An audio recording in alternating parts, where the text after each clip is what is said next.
जबकि अनुसूचित जाति ये वो कास्ट हैं जिनको स्केड्यूल किया गया है भारत के संविधान में, जिनका आधार ही छुआछूत रहा, जिनको समय समय पर सिर्फ और सिर्फ छुआछूत की वजह से गांव से बाहर रखा गया, इनको छूना पाप माना गया, इनको देखना तक पाप माना गया। ये वो जातियां हैं।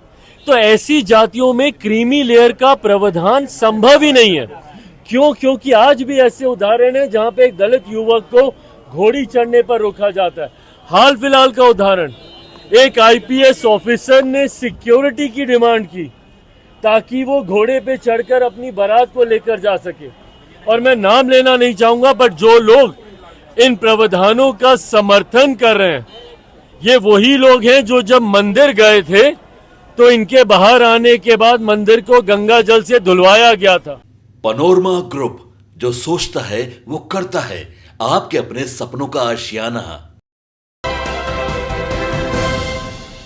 नमस्कार, आप देख रहे हैं सिटी पोस्ट लाइव और मैं हूं आपके साथ प्रभाकर पांडे। आपको बता दें कि केंद्रीय मंत्री चिराग पासवान ने बड़ा बयान दिया है। उन्होंने कहा कि जिस तरह से विपक्ष वक्फ बोर्ड पर संशोधन को विरोध कर रहे हैं, इसको लेकर वो भ्रम फैला रहे हैं, क्योंकि इससे पहले भी जब लोकसभा चुनाव था उस समय भी इनके द्वारा भ्रम फैलाया गया था कि आरक्षण खत्म होने जा रहा है और संविधान खत्म होने जा रहा है। इस तरह की भ्रम सभी जनता के बीच में फैलाया गया था, लेकिन सभी जनता जानता है कि किस तरह से भारतीय जनता पार्टी पूरे देश ही नहीं पूरे विश्व में अपने भारत को एक प्रतिष्ठित देश के रूप में भूपटल पर लाया है। और माननीय प्रधानमंत्री नरेंद्र मोदी जिस तरह से केंद्र में रहकर पूरे देश की तरक्की की बात कर रहे हैं, इसको लेकर विपक्षियों में जलन की भावना हो रही है, इसलिए ये भ्रम फैलाना चाह रहे हैं।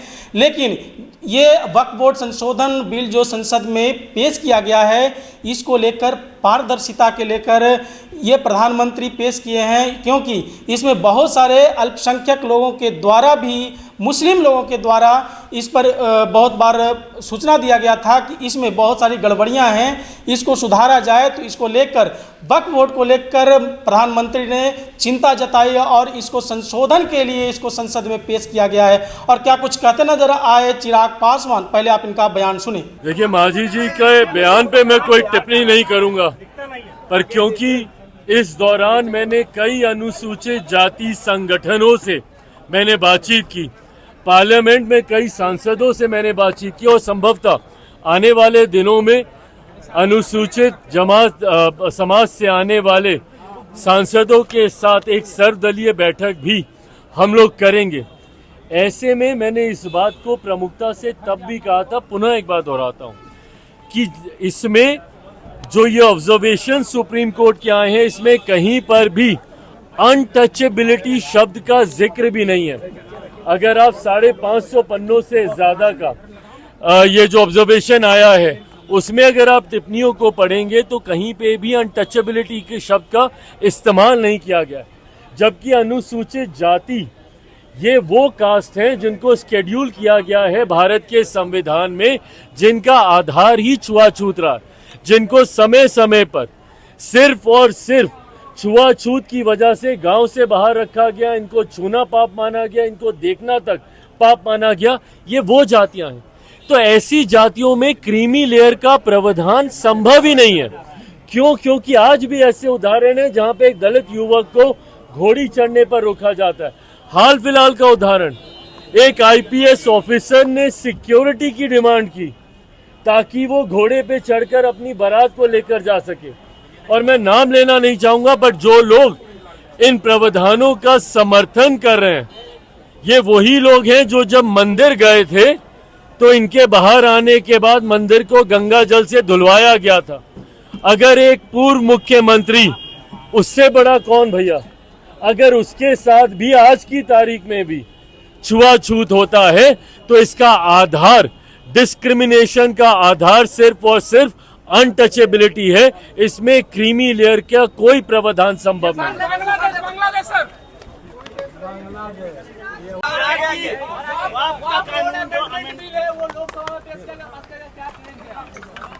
पेश किया गया है, पास नहीं किया गया। इसको सिर्फ इंट्रोड्यूस किया गया था इस बिल को।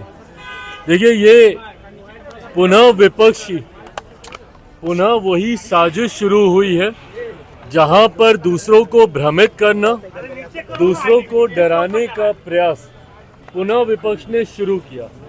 जिस तरीके से लोकसभा के चुनाव में आरक्षण खत्म हो जाएगा, संविधान खत्म हो जाएगा, इस तमाम तरीके की भ्रमित बातें करनी शुरू की, तो वहीं वक्फ बोर्ड में ये जो अमेंडेशन, ये जो उसको अमेंड करने का जो ये बिल आया है, उसको लेकर पुनः इस बात का भ्रम फैलाने का प्रयास किया गया कि ये मुसलमान विरोधी है, मुसलमानों के हक छीनने के लिए इस कानून को लाया जा रहा है। जबकि अगर आप इसको पढ़ेंगे तो ये वक्फ बोर्ड में पारदर्शिता लाने की सोच के साथ इस कानून को लाया जा रहा है। इसमें कई ऐसी बातें हैं जिसका सुझाव जब विपक्ष सत्ता में था उन्हीं के द्वारा दिया गया था, पर उस वक्त क्योंकि ये लोग इसको लागू नहीं कर पाए थे और ये मामला लंबे समय से पेंडिंग था, और कई ऐसे मुस्लिम संगठन भी हैं जो इसकी समय समय पर पैरवी करते रहे हैं,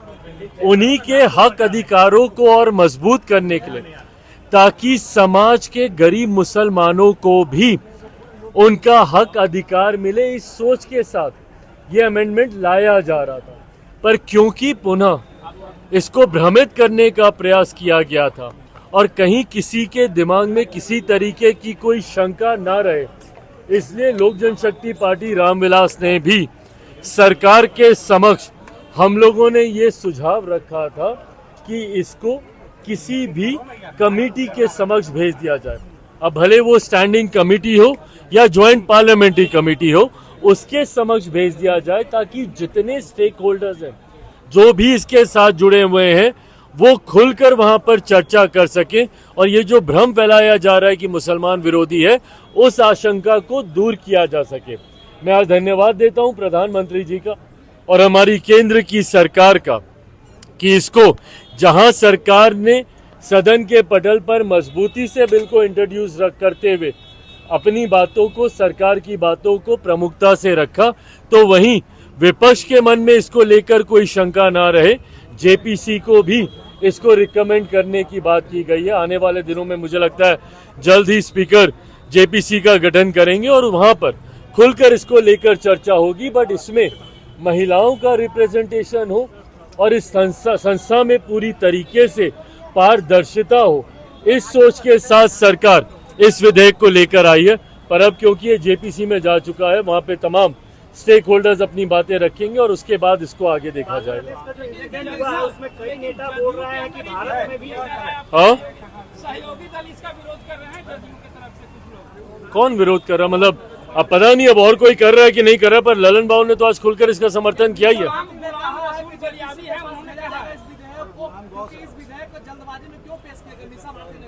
अरे भैया, जल्दबाजी में कहा, लंबे समय से इस विधेयक पे काम हो रहा था, बल्कि यूपीए के समय से इस विधेयक पे काम हो रहा था, और जल्दबाजी और अभी क्यों और तब क्यों, ये सवाल तो हमेशा रहता है।